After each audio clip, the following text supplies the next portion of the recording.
తెలంగాణ ప్రభుత్వం 6 గ్యారెంటీల్లో ఒకటైన రైతు భరోసా డబ్బులను రైతుల ఖాతాల్లో జమ చేస్తోంది.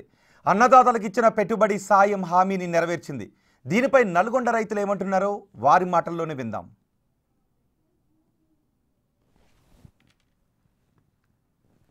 రేవంత్ రెడ్డి గారు మన ముఖ్యమంత్రి గారు నిన్న నుంచి రైతులకి రైతు భరోసా తాలూకా ఈ వానాకాల పంటకి వ్యవసాయ పెట్టుబడికి గాను ఎకరానికి 6,000 రూపాయలు రైతు ఖాతాలో జమ చేయడం జరుగుతుంది. అదేవిధంగా మాకు కూడా రైతు ఖాతాలో జమ అయినాయి ఈరోజు డబ్బులు. కాబట్టి మన ముఖ్యమంత్రి గారికి ధన్యవాదాలు తెలియజేసుకుంటూ రైతు భరోసా నిన్న నాకు అమౌంట్ పడ్డది. ఎకరానికి 6,000 చొప్పున రేవంత్ ప్రభుత్వం ఏదైతే ప్రకటించిందో వాళ్ళు సమయానుకూలంగా నిన్న వేయడం నాకు ఎకరానికి 6,000 లెక్క పడ్డది.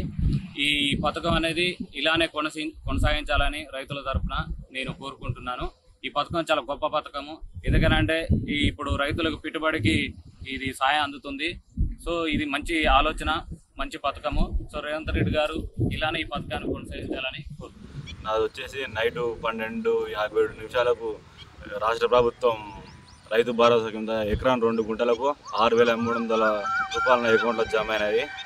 ఈ కరెక్ట్ సమయంలో పెట్టుబడి సమయంలో నాకు డిఏపీలకు రైతుల కూలీలకు ఖర్చు సమయంలో వేసిన ముఖ్యమంత్రి రేవంత్ రెడ్డి గారికి ప్రత్యేక కృతజ్ఞతలు.